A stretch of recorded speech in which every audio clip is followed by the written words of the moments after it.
নমস্কার বন্ধুরা, অনুদীপ কিচেনে আপনাদের সবাইকে স্বাগত। আশা করি সবাই ভালো আছেন, সুস্থ আছেন ও সাবধানে আছেন। বন্ধুরা, আজকে আমি 5 মিনিটের মধ্যে মাত্র দুটো উপকরণ দিয়ে আপ্পাম করে দেখাবো। যখনই খেতে ইচ্ছে করবে আপনারা সঙ্গে সঙ্গে বানিয়ে খেতে পারবেন। আর আপ্পাম স্বাস্থ্যের পক্ষেও খুব ভালো। স্কিপ না করে পুরো ভিডিওটি দেখতে থাকুন। যদি ভালো লেগে থাকে আমার এই ছোট চ্যানেলটিকে সাবস্ক্রাইব করে দেবেন, লাইক করে দেবেন ও শেয়ার করে দেবেন।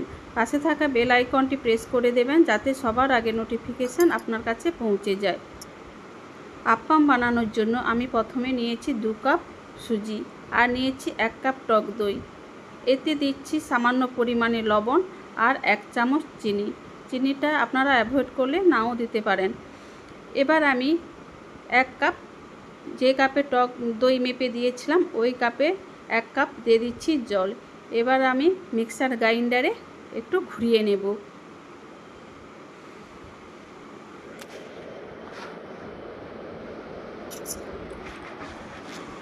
মিক্সার গ্রাইন্ডারে আমি ভালো করে মিশিয়ে নিয়েছি। এবার আমি একটি বাটিতে করে পেস্টটা ঢেলে দিচ্ছি। এখানে আর 1 কাপ জল লাগবে, এত মোটা হলে আপ্পামগুলো ভালোভাবে হবে না। এবার আমি এর মধ্যে 1 কাপ জল মিশিয়ে দিচ্ছি। জল দিয়ে ভালো করে আবার আমি মিশিয়ে নেব। এবার ব্যাটারগুলোটা ঠিক হয়েছে। ব্যাটার এইরকমভাবে নরমভাবে গুলে নিতে হবে। এবার এর মধ্যে দিচ্ছি 2 চামচ ইনো। যেমন পরিমাণ নেবেন সেরকমভাবে ইনো দেবেন। আমি এখানে 2 কাপ সুজি নিয়েছি তাই 2 চামচের মতো ইনো দিলাম। এবার এর মধ্যে সাবানের মতো ফেনা হয়ে গেছে। এই সময় ভালো করে নেড়ে রাখতে হবে। ফেনাগুলো যখন কমে যাবে তখনই আপ্পাম করার জন্য ব্যাটারটা একদম রেডি হয়ে যাবে। এরকমভাবে কিছুক্ষণের জন্য ভালো করে মিশিয়ে নিচ্ছি। আমি বেশ কিছুক্ষণ ধরে মিশিয়ে নিয়েছি এবং দেখুন সাবানের ফেনার মতো হয়ে গিয়েছিল, কমেও গিয়েছে। এবার হালকাও হয়ে গেছে অনেকখানি। এবার আমি আপ্পামগুলো একটা ননস্টিকের কড়াই করব। এর জন্য কড়াই আমি গরম করে নিয়েছি। এবার এর মধ্যে আমি 2 হাতা ব্যাটার দিয়ে দিচ্ছি। আর গ্যাসকে আমি হাই ফ্লেমে রেখে কড়া গরম করে নিয়েছি। এই সময় আমি গ্যাস মিডিয়াম ফ্লেমে করে দিয়েছি। এবার আমি কিছুক্ষণের জন্য হতে দিচ্ছি। গ্যাস হাই ফ্লেমে রাখলে তলাটা পুড়ে যাবে, এই জন্য মিডিয়াম ফ্লেমেই রাখতে হবে।